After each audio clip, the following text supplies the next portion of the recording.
if we're not going to believe in ourselves, we're not going to be able to convince or persuade anyone else to do so.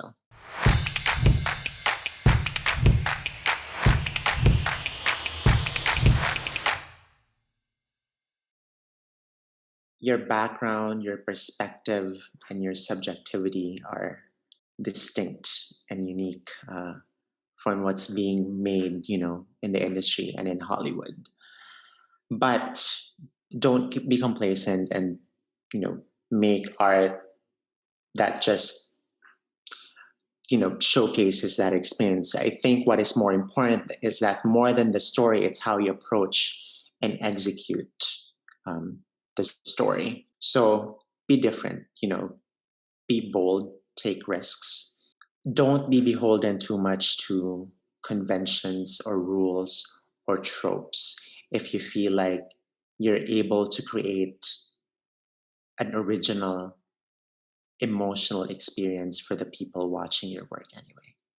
To paraphrase Maya Angelou is that at the end of the day, people are not going to remember your plot, the plot of your movie or the characters and their quirks, but they will never forget how your film made them feel.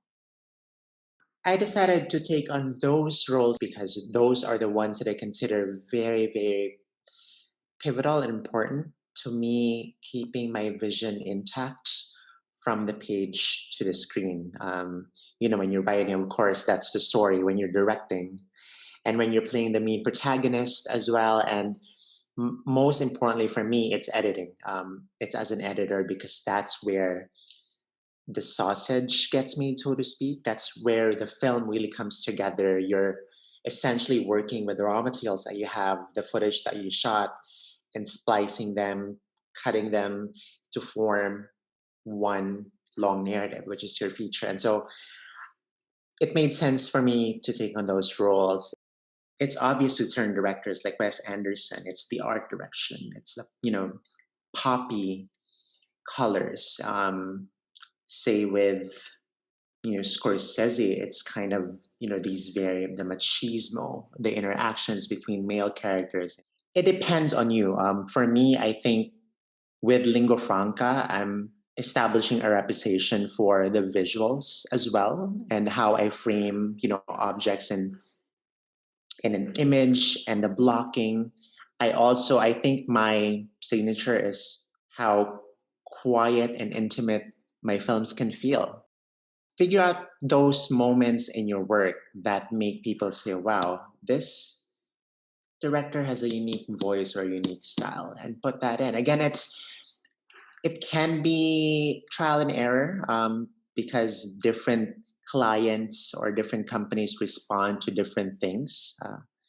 But if you know what you're good at, then you should not think twice about really showcasing that in your work rather than a bunch of scenes that are competent, but then anyone else can do it. So why would they choose you? I think you also have to be shrewd and somewhat have the mindset or have the perspective of a producer in terms of just strategically planning out your career. And because what I told myself, like with each project, it needs to be a step up from the last one that I did. And so far, thankfully, I've been able to make that happen.